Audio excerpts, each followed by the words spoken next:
What is going on, everybody? Welcome back to Sports Gambling Daily for a Friday. It is May 10th, I believe. May 10th is the day.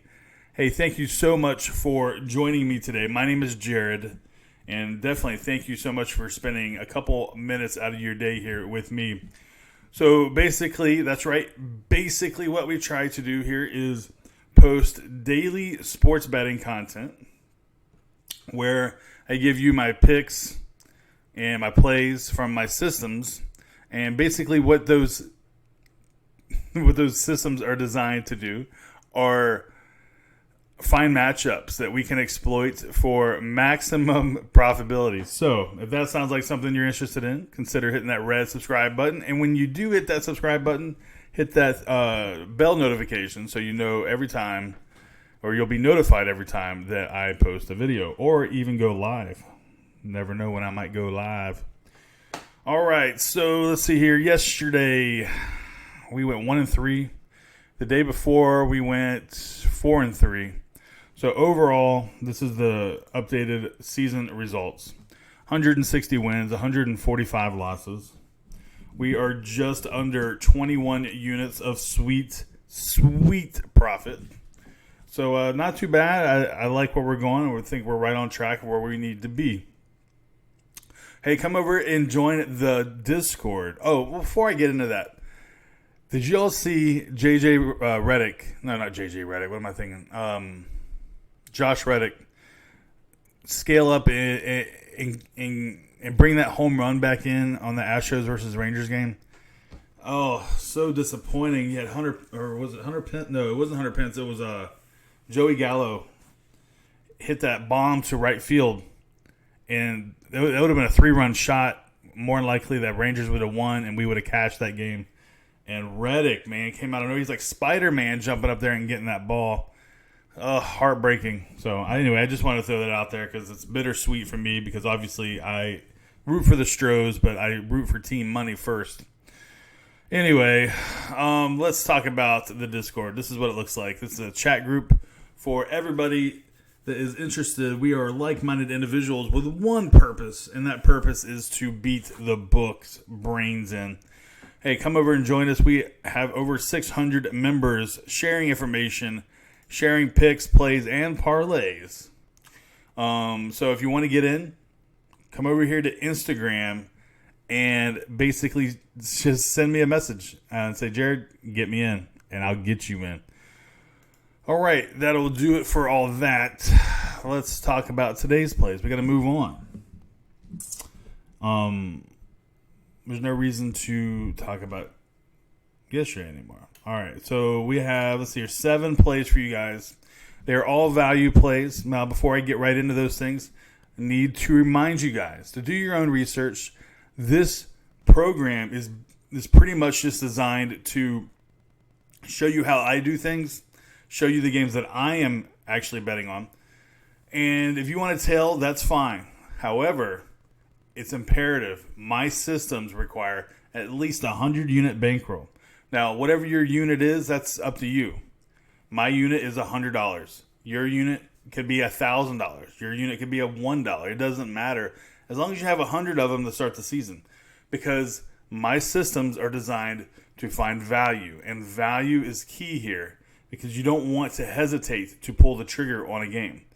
So if you know, for instance, we just did a whole series between the Marlins and Cubs. And who the hell in their right mind wants to take the Marlins? But if you did, you would have made some money. So let's just, you can't hesitate. If you want to join the program, if you want to join what I'm doing, do yourself a favor. Get a 100-unit bankroll and just bet 1 unit per game.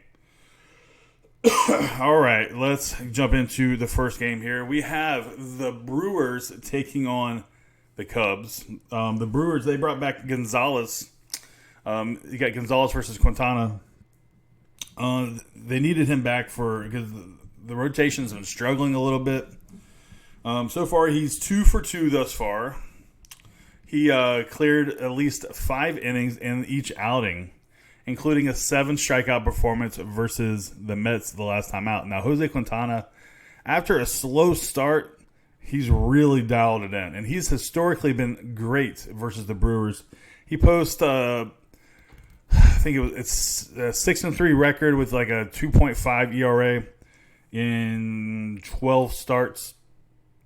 But the last time he went up against the Brewers, he gave up 8 runs in 3 innings. So, I mean, we're taking the Brewers here.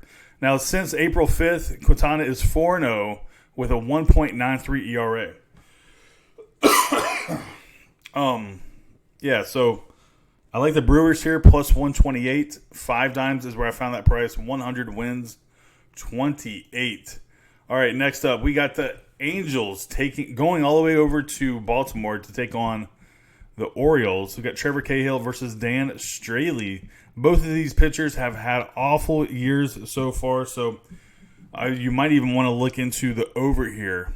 But I'm focused in on the run line for the Orioles, plus 1.5. Let's see. Cahill, last time he was out, he faced the Astros. He went 3 1/3 inning, gave up 6 hits on 6 runs. Dan Straley really hasn't been any better. Last time he took the loss versus the Rays, and he has a career or a season ERA of 7.43. So give me the Orioles plus 1.5. You can get that line at even money right now. 100 wins, 100 at 5 dimes. All right, next up, you got the Yankees. This is going to be a good matchup, guys. Yankees versus the Rays. This is an important matchup for both. This is an important series for both teams here. So you got Domingo Germán versus Tyler Glasnow. Glasnow has been absolutely money this year. 6-0, 1.47 ERA. I mean, it's impressive. Now, last time he faced the Yankees was back in 2017. He played for the Pirates last year. Let's see here. The right-hander, he gave up 1 run over 4 2/3 innings in his last outing. So this is the first time he will face the Yankees as a member of the Rays. Now, as far as Domingo Germán, he's really getting it together. It looks like his confidence is back. He's 6-1. He pitched a 1-run game versus Minnesota. It was a gem. And even the manager, Aaron Boone, he says that he thinks the curveball and the changeup and the fastball are working. I think, and it's rare that we get some value here on the Yankees, but this is one of those times. I really feel like there's some value here. Yankees plus 140 on the road, 100 wins 140. I found that at Bookmaker. I'm excited to take the Yankees at plus 140 here, even though the Rays have been pretty remarkable thus far, and obviously so is Tyler Glasnow. But I'd like to see Tyler Glasnow to get his first L of the year. All right, next up we have the Marlins. Of course, we got the Marlins taking on the Mets. So the Mets are not as good a team as the Cubs, and also the Marlins. I mean, even though they've lost 3 in a row to the Cubbies, if you have been paying attention to the series, it really didn't feel like it. They played the Cubs tough, in and out. And anytime you take bad teams, which the Marlins are undoubtedly a bad team, you have to look to see if they have any fight in them, and they surely do. So they're just not as good as some of the premier teams, like the Cubs, like the Astros, like the Yankees and the Rays, but they have the fight. They're young. They have the fight, so that's okay. We can jump right into that. Lopez, speaking of fight, I mean, he's coming off 6 shutout innings versus the Braves last time out. If they can pull him after the second time around, so basically 4 innings or so, then because his ERA jumps up tremendously when a team sees him the third time around, it jumps up to 8.10. Now he has 39 strikeouts on 38 innings. Now Zach Wheeler, he started off the season really, really rough. But you know what? He's settled in, and he's actually been pitching pretty well.